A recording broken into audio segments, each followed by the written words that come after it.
Building the future isn't just about connecting more people.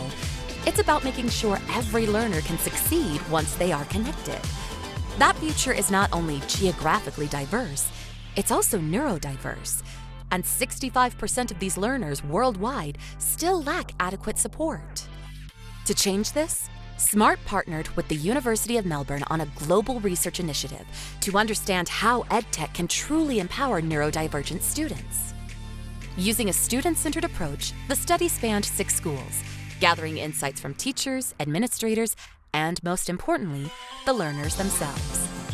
Their lived experiences revealed how technology-based interventions can have the biggest impact on both academic and social success. The result is a roadmap that we follow for creating inclusive, tech-enabled spaces that are truly equitable, ensuring that every learner, everywhere, has the tools and the opportunities to thrive. For SMART, designing with empathy isn't optional. It's who we are.